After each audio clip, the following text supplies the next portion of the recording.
Hello, c'est Eugène. Aujourd'hui, je vais vous parler de la gestion des utilisateurs et des groupes sous Linux. Alors, sous Linux, plusieurs utilisateurs peuvent accéder au système en même temps.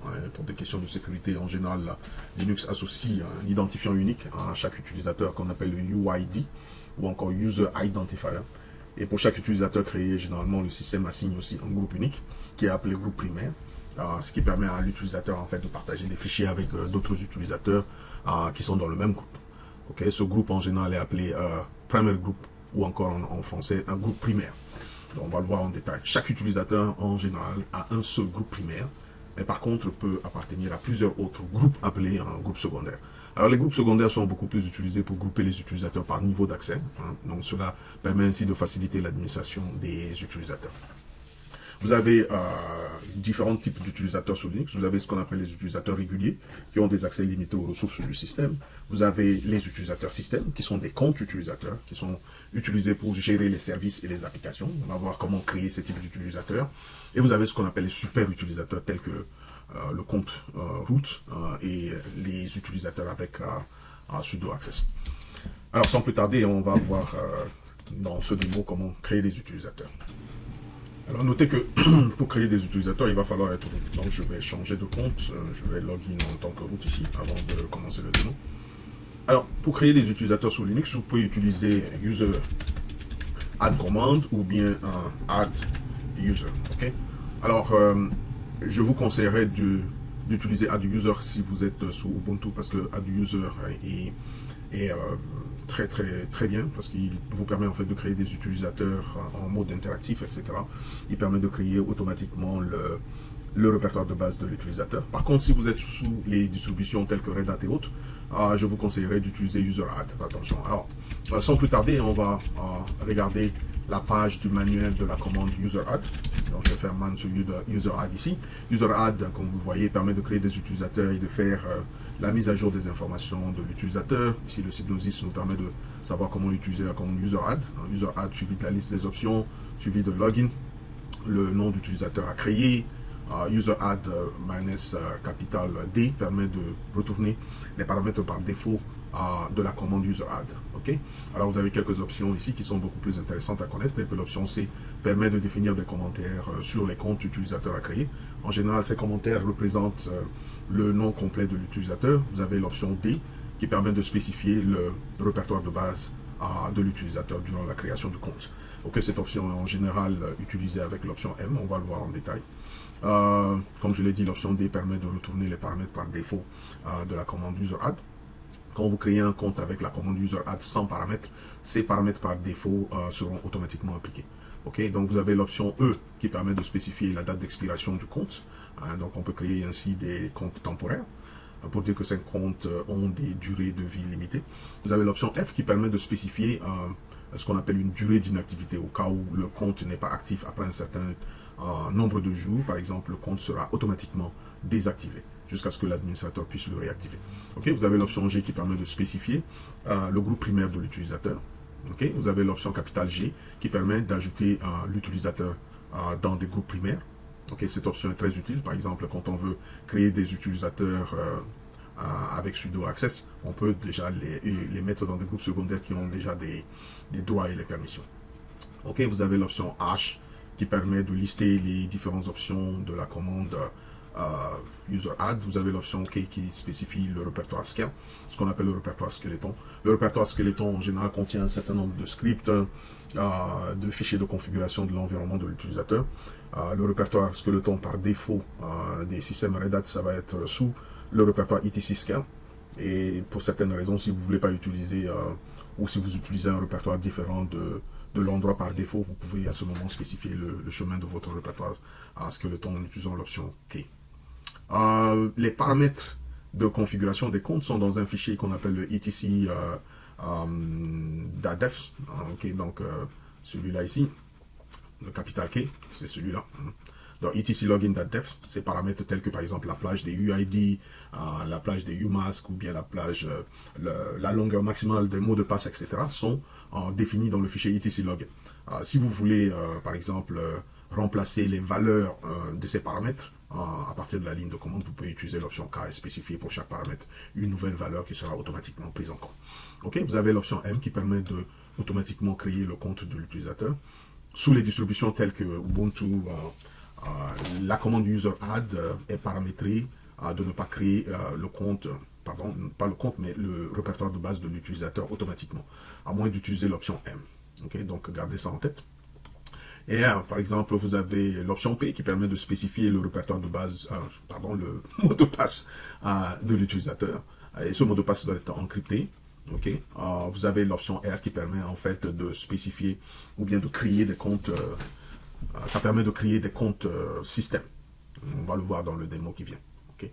Sans plus tarder, on va voir un exemple de création d'utilisateur. Par exemple, si je veux créer un utilisateur ici que j'appelle Jolinon, il me suffit de taper la commande user-add suivi de Jolinon, comme ça. Okay, il permet de créer le compte Jolinon. Comme vous voyez ici, je n'ai pas utilisé d'option, donc les paramètres par défaut sont automatiquement appliqués à Jolinon. Et ici, dans ce cas, Jolinon, pour qu'il puisse accéder au système ou être capable de login sur le système, il va falloir lui donner un mot de passe. Et pour lui donner un mot de passe, je tape la commande password et c'est écrit PASSWD, okay, suivi du nom d'utilisateur. Cela permet de donner un mot de passe à cet utilisateur. Okay. Par exemple, je vais mettre un mot de passe très simple. Okay. Alors, ici, donc l'utilisateur peut à ce moment login. Par exemple, ici, il suffit de venir ici et logout, et puis après je peux me connecter en tant que Jolinon et mettre le mot de passe de Jolinon, etc. Ok. Alors je peux ajouter un commentaire sur un compte. Par exemple, ici je vais créer le compte d'une personne qui s'appelle Jean Zoulou. À ce moment, je vais utiliser l'option C pour spécifier le nom complet de l'utilisateur comme commentaire. Jean Zoulou, comme ça, suivi du nom d'utilisateur. Le login information, ça va être JZoulou. Okay. Donc, ça me permet ainsi de créer un compte utilisateur qui s'appelle JZoulou. Ça, c'est ce qu'on appelle le login, le nom d'utilisateur. Et le nom complet de l'utilisateur, c'est Jean Zoulou. Ça, c'est juste un commentaire qu'on ajoute dans le fichier etc. On va le voir en détail. OK. Alors, comme on l'a dit, hein, donc sous Linux, si vous créez un utilisateur, vous pouvez voir automatiquement la valeur de UID assignée à cet utilisateur en tapant la commande ID suivi du nom d'utilisateur. Ici, le nom d'utilisateur, c'est JZoulou, donc JZoulou. Si je tape ID suivi du nom d'utilisateur, il me retourne le UID qui a été assigné à cet utilisateur. Rappelez-vous que le UID, c'est l'identifiant unique qui est assigné à l'utilisateur.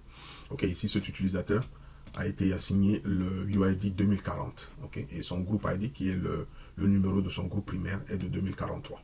Okay. Je peux aussi voir celui qui a été assigné pour l'utilisateur Jolinon. Ok. Je fais ID Jolinon. Ici, le UID de l'utilisateur Jolinon, c'est de 2039. Le GID est de 2042. Sur le groupe identifier du groupe primaire de Jolinon, c'est 2042. OK. Alors, regardons comment on peut créer ce qu'on appelle les comptes système. Pour créer les comptes système, il suffit d'utiliser l'option R. Il suffit de taper user add, suivi de l'option A, suivi du nom de compte. Par exemple, je peux créer le compte Postgres. L'option R permet de créer des comptes système. Alors, comme on l'a dit, les comptes système permettent de gérer les services et les applications. Et ces comptes, en général, vont avoir en fait des accès limités. Ils ne pourront pas interagir directement avec le shell. Alors, on peut aussi créer des comptes système en utilisant l'option système, comme ici. Système, si je veux créer un compte système qui s'appelle Oracle pour manager l'application Oracle, je peux aussi le faire. User add, system, Oracle, etc. Ok, voici comment on peut créer ce qu'on appelle les comptes système. Alors, on va regarder, généralement sous Linux, la plage des UID assignés aux comptes système sont différents de la plage des UID qui sont assignés pour les utilisateurs réguliers. Par exemple, ici, si je regarde le ID de UID de Postgres, généralement, les UID des comptes système, c'est inférieur à 1000 par défaut, comme vous le voyez aussi pour le JID, ça va être inférieur à 1000. On va le voir et on va aussi voir dans quel fichier toutes ces informations sont configurées. Okay? Et aussi comment changer ces paramètres-là si on le veut. Alors, on peut créer des utilisateurs avec privilège, ce qu'on appelle les super utilisateurs. Par défaut, vous avez un groupe qui s'appelle le will, qui se trouve dans le fichier etc sudo. Okay?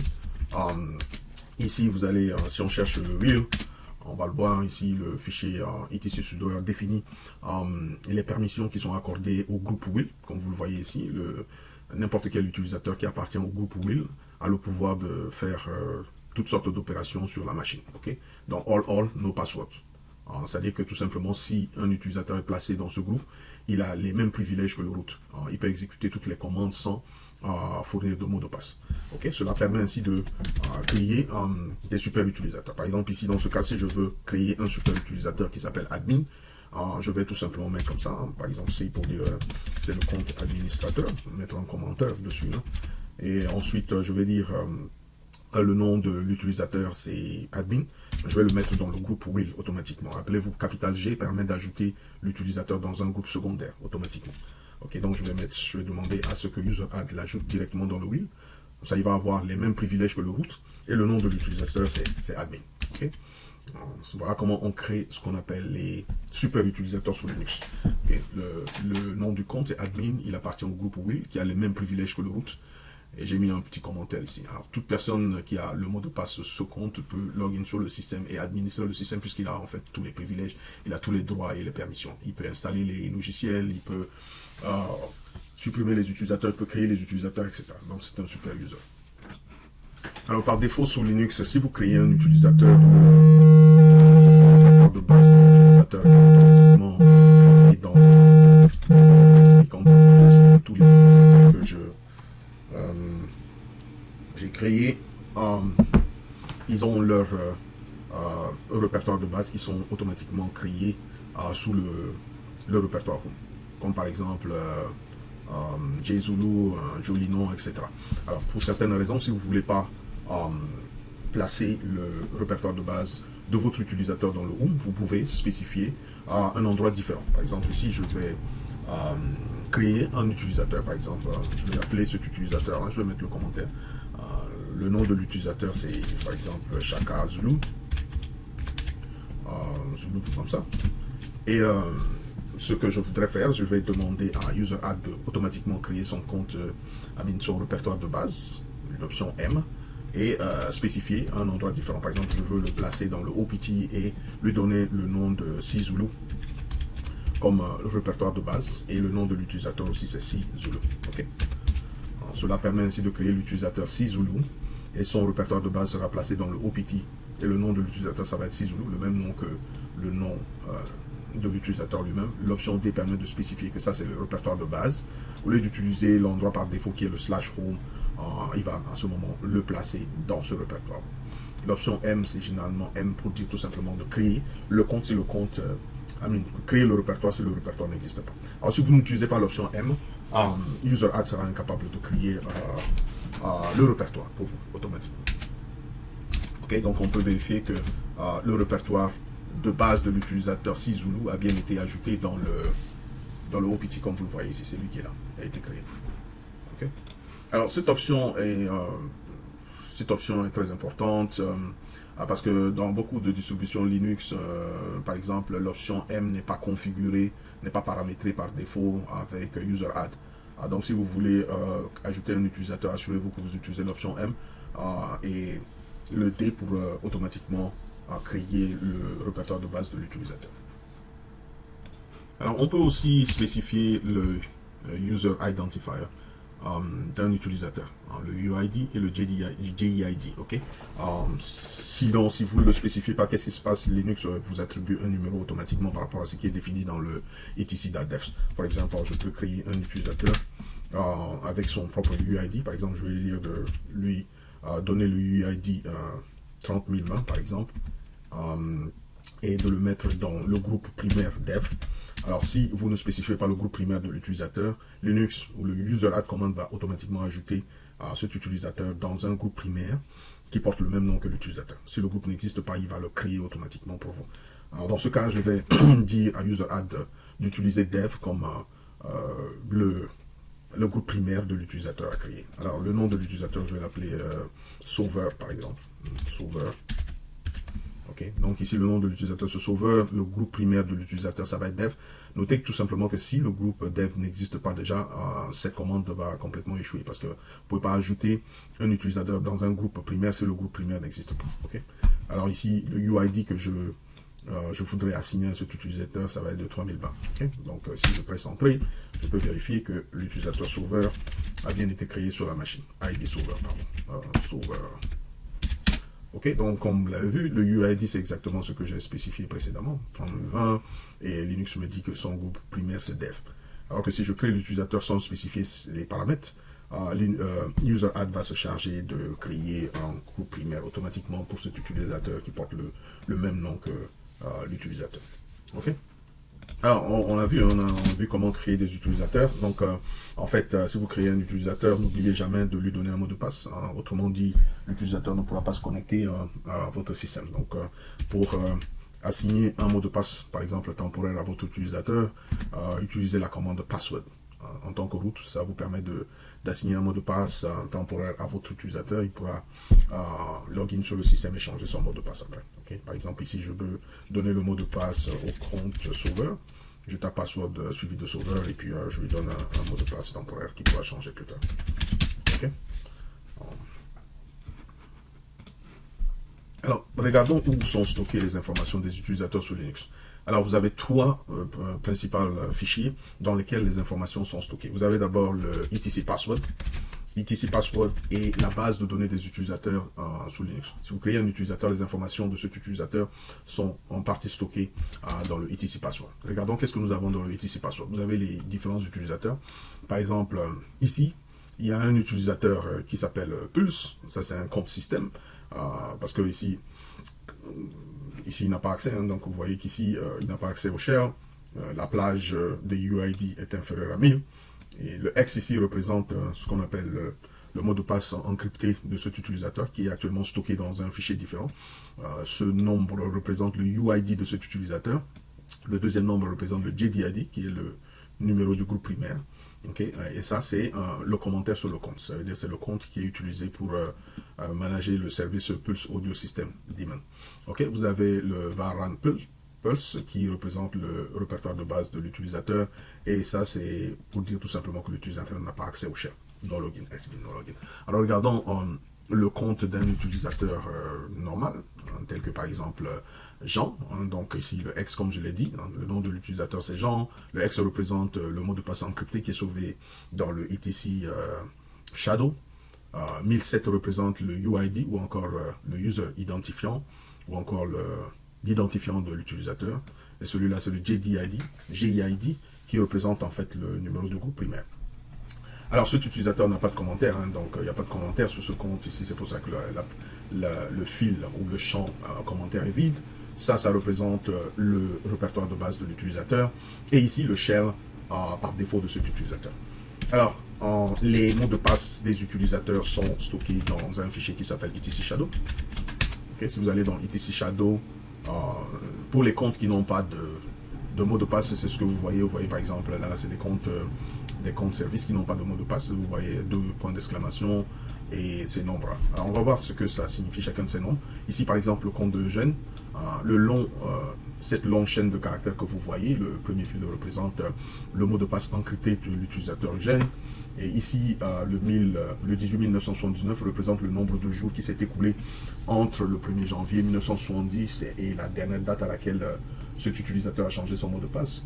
Et le 0, en fait, représente le nombre de jours nécessaires pour qu'un mot de passe soit changé. Par exemple, 0, ça veut dire que l'utilisateur peut changer son mot de passe immédiatement à tout moment. Il n'y a pas nécessité d'attendre plusieurs jours entre 2 changements de mot de passe. Ok, le 7, ça représente le nombre de jours à partir duquel l'utilisateur commence à avoir les avertissements. Par exemple, en fait, si votre compte ou le mot de passe va expirer dans 10 jours, à 7 jours avant la date d'expiration, vous commencez à recevoir des avertissements du système pour vous dire que votre mot de passe va expirer dans 7 jours, etc. jusqu'à ce que le mot de passe expire complètement. Ok, donc ça c'est le etc shadow. Et le dernier fichier, le fichier etc group, permet de stocker les informations sur les groupes d'utilisateurs. Par exemple, ici, vous avez tous les groupes primaires et aussi les groupes secondaires qui sont stockés dans ces fichiers-là. Par exemple, Isabolo, c'est le groupe primaire de l'utilisateur Isabolo. Si vous allez dans admin, c'est le groupe primaire de l'utilisateur admin, etc. Par contre, ici, on a un groupe secondaire, c'est DevOps, et dans DevOps, il n'y a qu'un seul utilisateur pour l'instant qui s'appelle Eugène. Alors, ce que vous voyez ici, le X représente le mot de passe de ce groupe, qui est stocké dans ce qu'on appelle le G-Shadow. On peut aussi ajouter des mots de passe sur des groupes sous Linux, ce qu'on ne va pas faire dans ce cours parce que ce n'est pas très utile. Alors ici, ça représente le GID ou encore le groupe identificateur, c'est-à-dire le numéro de ce groupe-là. Et ici, la liste des utilisateurs qui appartiennent à ce groupe-là. Alors, s'il y a plusieurs utilisateurs dans ce groupe, vous allez voir la liste de ces utilisateurs séparés par des virgules. Okay? Ce sont ces 3 fichiers qui, en général, contiennent les informations des utilisateurs sous Linux. Alors, vous pouvez modifier les plages des UID et des GID qui sont utilisés pour créer ces utilisateurs. Alors, ces paramètres-là sont configurés dans etc login.deps. Regardons ce qui se trouve dans ce fichier. Okay? Par exemple, ici, vous allez voir que le melder ou encore le répertoire dans lequel sont stockés les fichiers de mail des utilisateurs, ça va être dans le var spool mail. Vous pouvez changer ce comportement si vous voulez le placer ailleurs, vous changez ce répertoire. Vous avez le umask de l'utilisateur, cela va s'appliquer automatiquement à l'utilisateur si vous changez cela.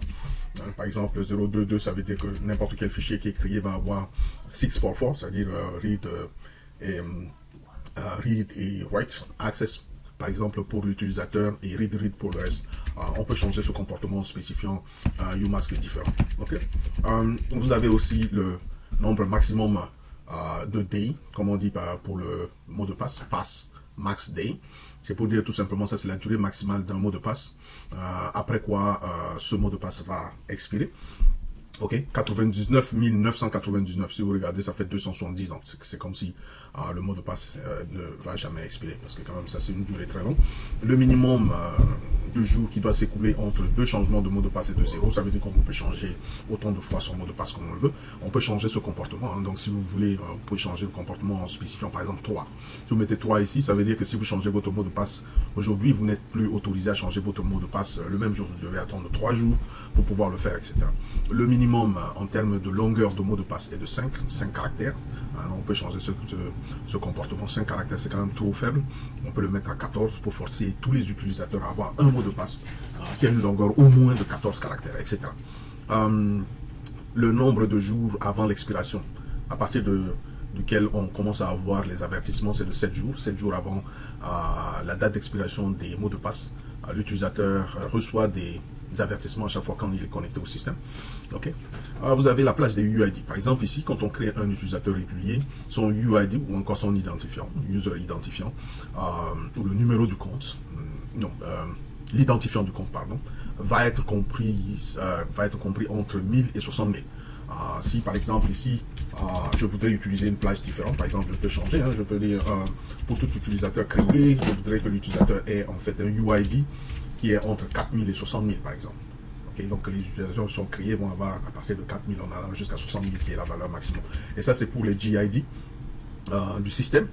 Okay, UID système, ça c'est pour les services comptes ou encore les systèmes et comptes. Les comptes système, le UID minimum ça va être entre 201 et le maximum ça va être 999 comme on l'a dit. Pour les comptes système, les UID sont inférieurs à 1000. On peut aussi changer ce comportement là ici en spécifiant une plage différente. Ceux-là, ce sont c'est plutôt la plage des GID, les groupes identifiers. On peut aussi changer, hein. Donc je peux changer ici à 4000. Comme ça les groupes identifiants vont commencer à partir de 4000 et le maximum de valeur qu'on peut assigner, ça va être de 60 000, etc. Ok, quelque chose de très important qu'il faut noter ici, par exemple, create whom yes, cela est très important sur toutes les distributions Red Hat. Les users a des paramétrés pour créer directement, par exemple, le compte, pas le compte, mais bon, le répertoire de base des utilisateurs. Alors, si ce paramètre n'est pas configuré à yes, ce qui va se passer quand vous créez un utilisateur, le répertoire de base n'est pas automatiquement créé. Alors, par exemple, dans les distributions Ubuntu, le répertoire de base n'est pas paramétré pour être créé automatiquement. Donc, il faut faire attention quand on utilise user-add sous Ubuntu. Généralement, je préfère utiliser add user quand je suis sous Ubuntu que d'utiliser user-add. Ok. Alors, ce sont les paramètres. Une fois que vous sauvez, ça affecte directement la création des comptes. Par exemple, ici, si je fais add user jmalo, ici, on va créer un autre utilisateur, fonfon, quelque chose comme ça. Si je fais id fonfon, je vois tout simplement que le UID qui commence ici dans ce cas à 4000, comme on l'a spécifié. Alors si vous voulez changer ces paramètres, c'est dans etc login.dev qu'il faudra changer ces paramètres, à savoir la plage des UID, la plage des GID. Si vous voulez que les répertoires de base des utilisateurs soient créés automatiquement, effectivement c'est là-bas dans ce fichier qu'il faudra le paramétrer. Ok. Alors, voyons comment modifier les paramètres d'un compte d'utilisateur existant. Alors, pour modifier les paramètres d'un compte utilisateur existant, on utilise la commande user mode, user modification, comme ça veut dire en anglais. Ok, par exemple, ici, je peux changer le shell par défaut de l'utilisateur Eugène, par exemple. Par défaut, si je vais dans etc password, donc password, et je grep pour Eugène, ça a filtré la ligne qui contient Eugène. On voit très bien que le shell par défaut de l'utilisateur Eugène, c'est bash. Si par exemple, je veux changer le shell par défaut de Eugène et le mettre à zshell, donc je peux le faire. J'utilise user mode -s, qui veut dire shell, donc spécifier le nouveau shell par défaut. Donc il faut spécifier le chemin complet de ce shell-là, zsh, et suivi du nom de l'utilisateur. Ok, ça permet ainsi de changer le shell de l'utilisateur Eugène, comme vous l'avez vu ici. Hein. Donc là, le shell a changé. Au lieu de bash, maintenant le shell par défaut, ça va être zshell. Alors je vais le changer, le ramener à bash. Donc ici. Ok. Donc je peux changer beaucoup de choses. Je peux changer le répertoire de base d'un utilisateur. Par exemple, je sais qu'il y a un utilisateur qui s'appelle JZulu. Donc si je fais JZulu, cet utilisateur, par exemple, a son répertoire de base dans le room. C'est lui qui est là. JZulu, c'est le répertoire de base de l'utilisateur JZulu. Je peux changer ce répertoire de base et le mettre quelque part ailleurs.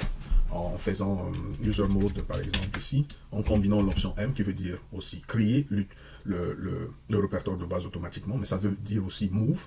Ça veut dire que si le répertoire de base de l'utilisateur existe déjà sur le système, le contenu de l'ancien répertoire de base sera copié automatiquement dans la nouvelle. Donc il faut utiliser l'option M suivi de D pour spécifier par exemple ici le nouveau répertoire de base, c'est-à-dire le chemin complet vers le nouveau répertoire de base. Supposons qu'on veuille le mettre dans le OPT. Donc on va le mettre dans le OPT avec le nom JZulu. Donc ce répertoire sera créé automatiquement, suivi du nom d'utilisateur JZulu. Cela permet ainsi de changer le répertoire de base de l'utilisateur JZulu. Il était dans le home, maintenant le contenu du répertoire qui était dans le home va être copié dans ce nouveau répertoire qui est ici. Okay. Alors on peut voir que le contenu du répertoire de base de JZulu a bien été transféré dans OPT JZulu, celui qui est là comme vous le voyez ici. Okay. Ainsi ça permet de changer le répertoire de base de cet utilisateur. Si je vais dans etc password et je recherche la ligne qui contient JZulu, je vais voir que ici le répertoire de base a été changé maintenant à OPT JZulu. Ok. Alors on peut rapidement regarder le manuel de la commande user mode. Hein. Si on regarde le manuel de user mode, on voit quelques options. User mode -A, ça permet d'ajouter l'utilisateur dans un groupe secondaire. Mais cette option signifie append, c'est pour éviter que le groupe, les groupes secondaires dans lesquels appartiennent l'utilisateur puisse être automatiquement écrasé. On va le voir en détail. Maintenant, si pour ajouter des commentaires, par exemple, vous voulez changer le commentaire sur un compte, si vous avez fait des typos ou des choses comme ça, vous pouvez changer ces commentaires. Comme on l'a vu, -D permet de spécifier le répertoire de base de l'utilisateur. -E permet de spécifier la date d'expiration du compte. -F, c'est pour spécifier le nombre maximum d'inactivité en termes de jours. Si le compte n'est pas actif après un certain temps, le compte est automatiquement désactivé. Vous avez l'option G, etc. qui permet de spécifier ou de changer le groupe primaire de l'utilisateur. Comme vous le notez, les options de user mode, c'est quasiment presque les mêmes que les options de user add qu'on a vu. Par exemple, l'option L permet ici de changer le login de l'utilisateur. Faites très attention quand vous changez le nom d'utilisateur. Quand vous changez le nom d'utilisateur, ce qui se passe, c'est que le répertoire de base de l'utilisateur reste le même. Cela peut avoir certains effets, par exemple des fichiers qui ne sont plus, qui par exemple vont appartenir, qui vont devenir des orphelins, par exemple, parce que le changement de les fichiers, par exemple, qui appartiennent à l'ancien utilisateur doivent se faire manuellement, etc. Donc faites attention quand vous changez le nom d'utilisateur ou bien quand vous changez le UID d'un utilisateur. Il y a un certain nombre de tâches à accomplir pour faire fonctionner le compte de l'utilisateur correctement. Ok, l'option M, comme on l'a vu, hein, donc ça permet de déplacer ou bien de créer automatiquement le répertoire de base de l'utilisateur. Comme on l'a dit, hein, ça doit être combiné avec l'option D. Ok. Alors, examinons comment créer des groupes. Pour créer des groupes secondaires, n'importe quel groupe ici, hein, donc on utilise la commande group add. groupe add suivi du nom de groupe. Par exemple, je peux créer un groupe qui s'appelle développeur. Ça permet de créer le groupe développeur. Et pour vérifier que le groupe a été créé, je peux tout simplement vérifier qu'il a été ajouté dans le fichier etc group, par exemple. Okay. Si je fais etc group et puis je demande à grep de filtrer, de me montrer la ligne qui contient développeur. Comme vous le voyez ici, le groupe développeur a bien été créé ici. Un groupe add permet de créer un groupe. Je peux créer un groupe aussi que j'appelle ici groupe qui s'appelle sysadmin par exemple. Il suffit de faire un groupe add suivi de sysadmin. Et c'est très simple. De vous créer un groupe, le système attribue un identifiant unique à ce groupe. Okay? Comme vous le voyez pour développeur, son identifiant unique c'est 4001. Donc si on regarde celui de sysadmin, etc group et on grep for sysadmin, on va pouvoir voir son groupe identifiant, ce qui est de 4002. Ok. Alors on peut spécifier si pour certaines raisons vous ne voulez pas que le système attribue automatiquement un GID ou un groupe identifiant à votre groupe. Ce que vous faites, c'est que vous pouvez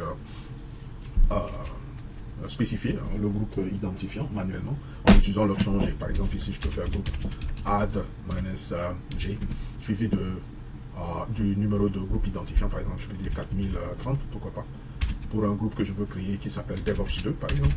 DevOps 2. Cela permet ainsi de créer le groupe DevOps 2 avec ce GID qui est de 4030. Donc, si on regarde ici, DevOps. Alors, on voit très bien que DevOps 2 a été créé avec l'identifiant qui est de 4030. Alors, pour ajouter un utilisateur dans un groupe, c'est très simple. Il suffit d'utiliser la commande usermod. Usermod permet aussi d'ajouter des utilisateurs dans un groupe. Par exemple, ici, je vais utiliser l'option G pour ajouter l'utilisateur dans un groupe secondaire. Okay. Par exemple, l'utilisateur Eugène, si je veux l'ajouter dans le groupe DevOps 2, je vais taper tout simplement ici, usermod-G, suivi de DevOps, comme ça. Et ensuite, suivi du nom de l'utilisateur. Okay. Cela permet d'ajouter Eugène dans le groupe DevOps. Alors, avant de faire cela, je voudrais vous montrer quelque chose. Par exemple, ici, si je fais ID Eugene, vous voyez que l'utilisateur Eugène appartient au groupe Will et au groupe DevOps.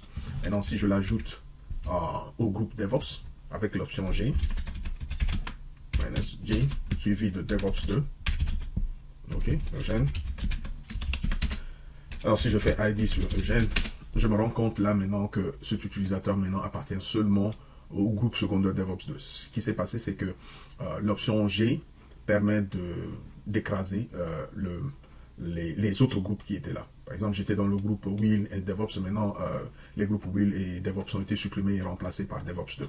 Donc, faites attention quand vous ajoutez un utilisateur dans un groupe secondaire pour éviter qu'il écrase les groupes secondaires dans lesquels l'utilisateur existait déjà.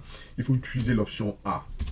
A qui veut dire append, ça veut dire ajoute dessus, mais n'écrase pas les groupes secondaires qui existent déjà, dans lesquels appartient cet utilisateur.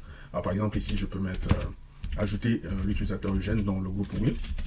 Alors là, je vais mettre E, G, donc il va conserver le DevOps 2 qui était là et il va m'ajouter dans le groupe Will.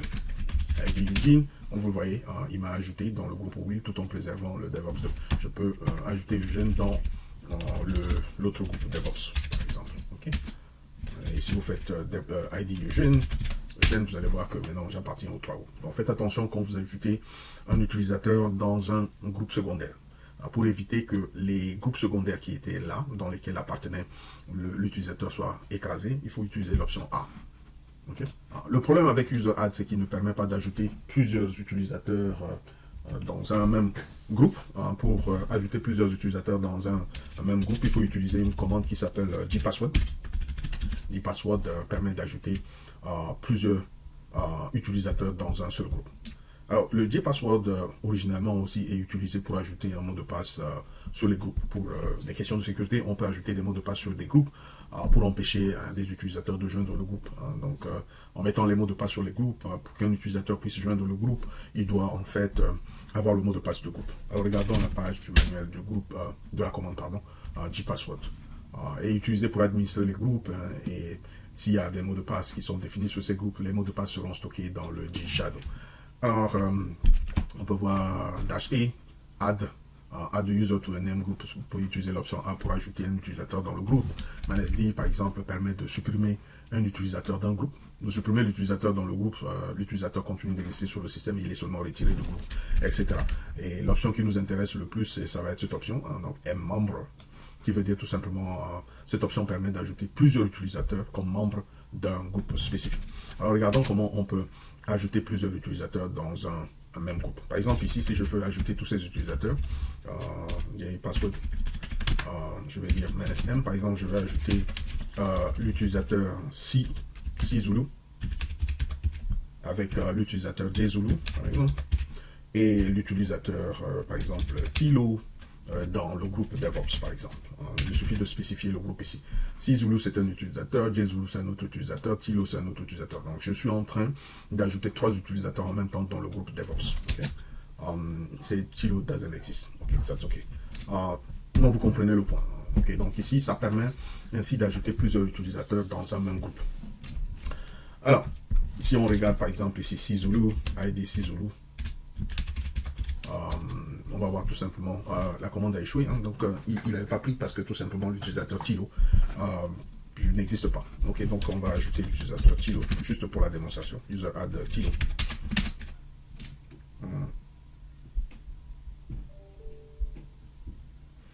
Le groupe Tilo existe. Ok, groupe del permet de supprimer le groupe, donc je vais faire groupe Tilo. Ok, user del pour supprimer l'utilisateur Tilo. User Tilol, I think it's Tilol. Et maintenant on va essayer de recréer le compte. You want to add this user to the group? That's okay, Tilo. Ok, je vais l'ajouter dans le groupe Tilo. Ok, et maintenant on va rappeler la commande user modes. Et ça permet ainsi d'ajouter tous ces utilisateurs en même temps. Donc si je fais ID Tilo, comme vous le voyez ici, Tilo maintenant fait partie du groupe DevOps, ainsi que ces 3 utilisateurs. Voilà comment vous pouvez ajouter plusieurs utilisateurs dans un même groupe.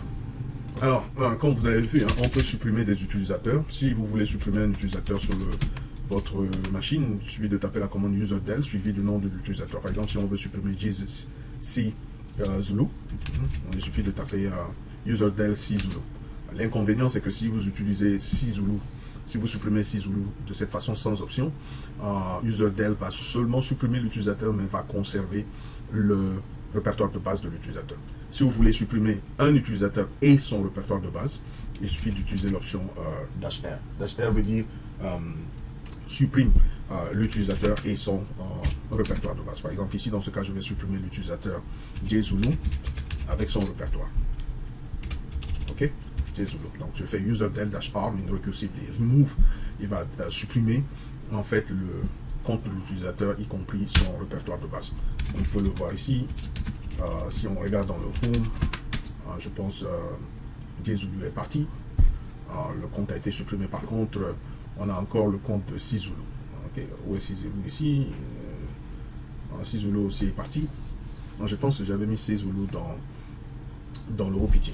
Regardons dans le /OPT pour voir. Ouais, comme vous le voyez ici, Zulu, le compte de Zulu est là. Pourtant, on a déjà supprimé ce compte-là. C'est parce qu'on n'a pas utilisé l'option R. Donc, il a seulement supprimé le compte, mais il n'a pas supprimé le répertoire de base de l'utilisateur.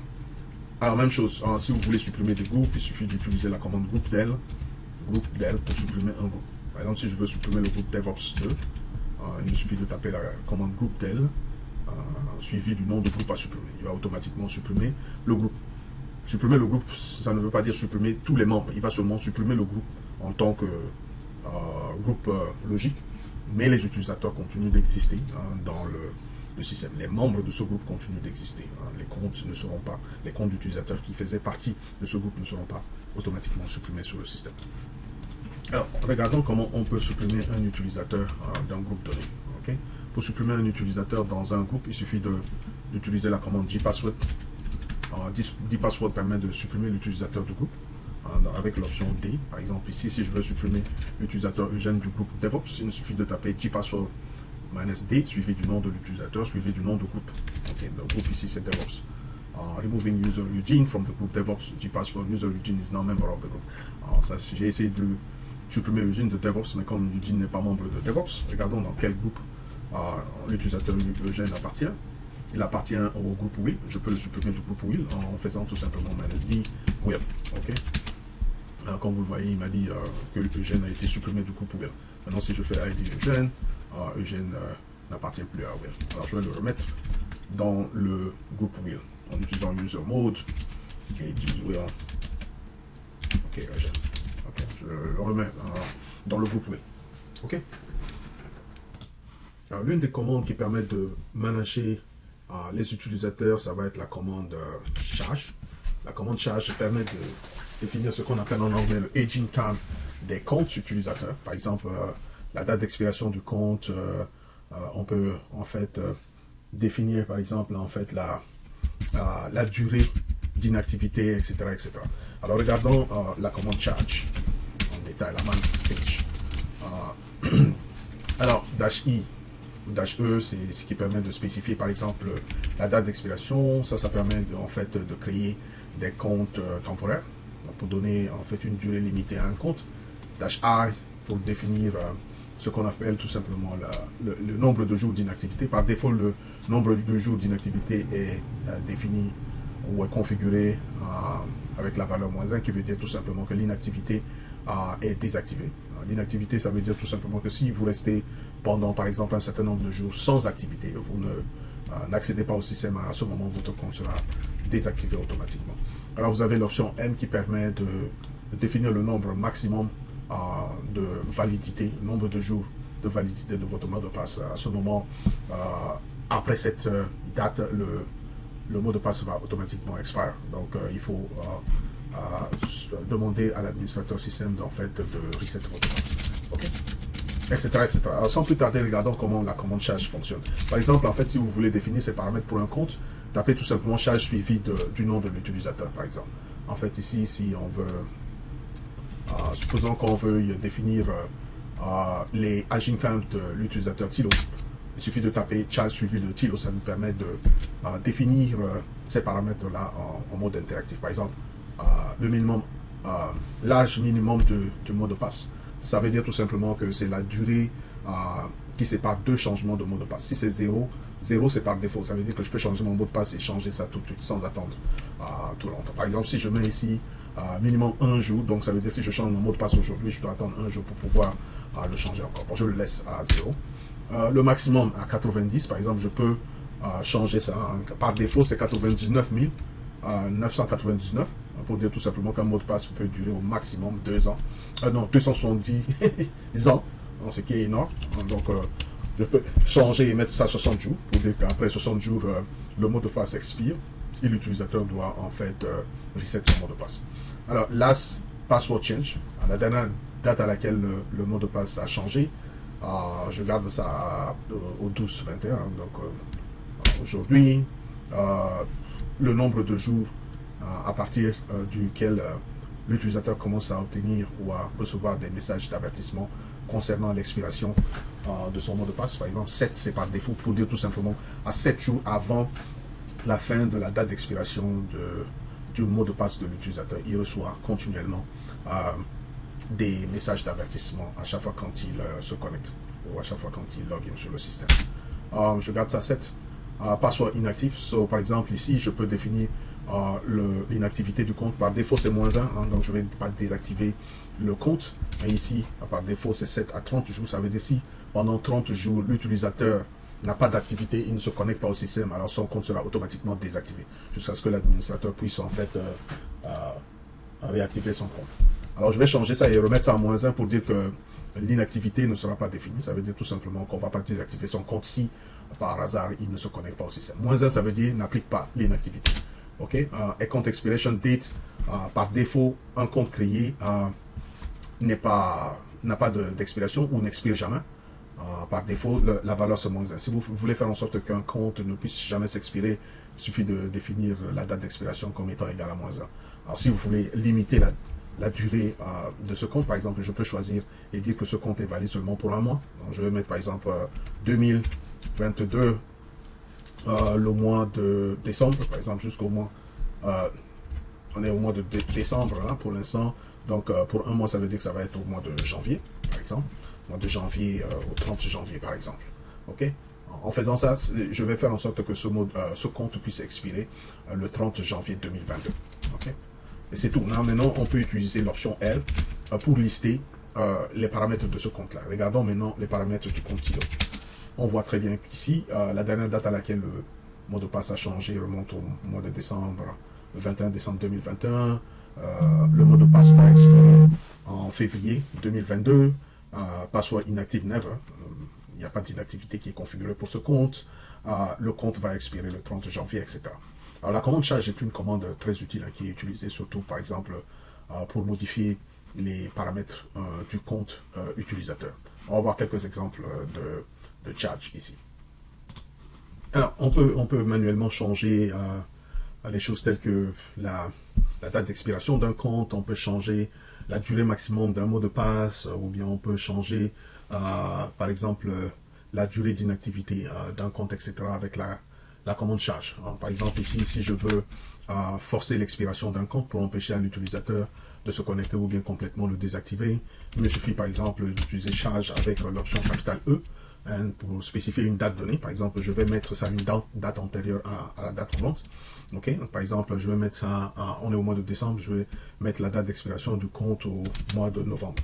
Ce qui va expirer automatiquement ce compte-là. Par exemple, ici, je vais mettre ça au 30 novembre du compte, par exemple, TILO.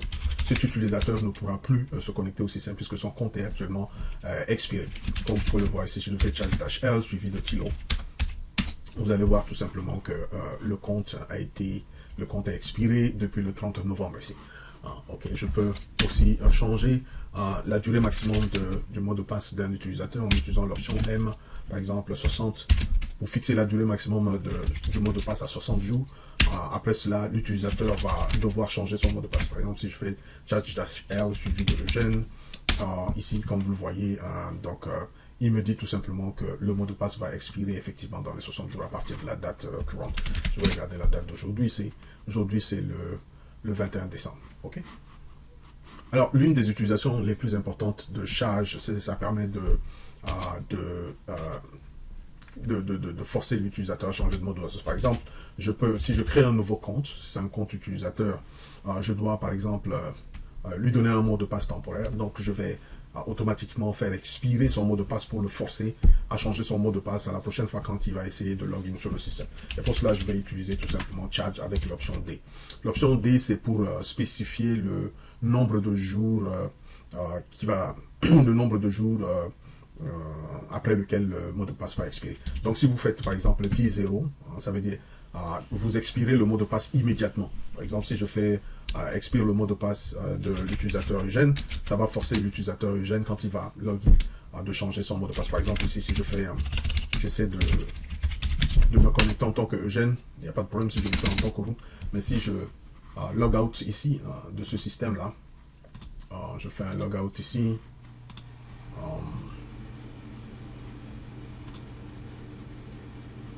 et si j'essaie de me connecter en tant que Eugène ici, avec mon mot de passe, encore, mon ancien mot de passe, comme vous le voyez, il me demande de changer mon mot de passe immédiatement là, ici. Je vais remettre mon ancien mot de passe, et ensuite il va me demander de spécifier le nouveau. Ok, un nouveau mot de passe. Ok. Alors, je vais augmenter la résolution ici, là, pour vous permettre de bien voir. Regardons, on va résolution, je vais mettre ça sur 1856, apply, keep the change. Ok, so, on va continuer. On va agrandir un peu la fenêtre. Désolé de prendre un peu de temps pour ça. C'est juste pour vous permettre de voir, comme ça on va continuer dans la suite du démo. Ok. Alors, la toute dernière partie consiste tout simplement à voir comment on peut bloquer le compte d'un utilisateur. Supposons que ce soit un utilisateur malicieux ou quelqu'un qui a des activités qui ne sont pas conformes à la norme. On le dit, on peut bloquer le compte de cet utilisateur. C'est ce qu'on appelle le lock. Pour le faire, je peux utiliser la commande usermod -l suivi du nom de l'utilisateur.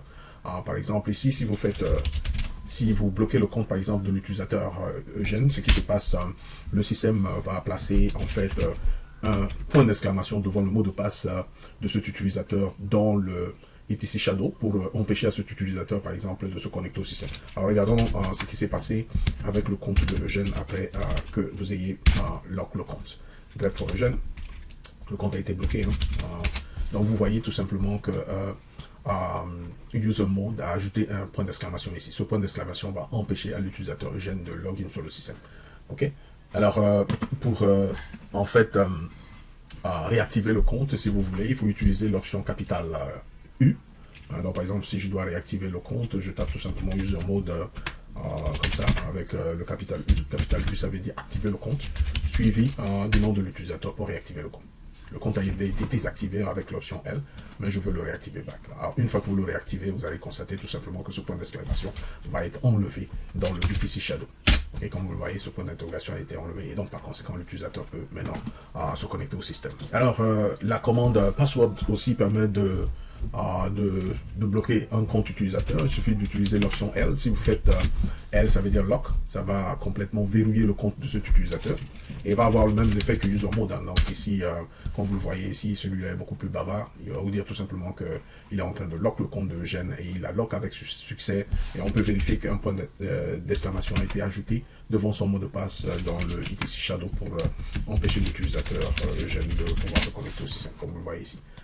Contrairement à lock, là maintenant on a deux points d'exclamation. Donc ces points d'exclamation vont empêcher à cet utilisateur-là de se connecter au système. Ça rend automatiquement le mot de passe invalide. Alors de la même manière, pour désactiver, hein, donc pour réactiver la commande, pour réactiver le compte, on peut aussi utiliser la commande password. Donc ici je vais mettre password -u suivi tout simplement du compte utilisateur. Comme vous le voyez, il vous dit tout simplement qu'il est en train de unlock, de déverrouiller le compte. Il a déverrouillé avec succès. Et si vous regardez dans le UTC Shadow, les points d'exclamation ajoutés ont été enlevés. Et donc, par conséquent, après l'avoir déverrouillé, vous pouvez accéder à votre compte.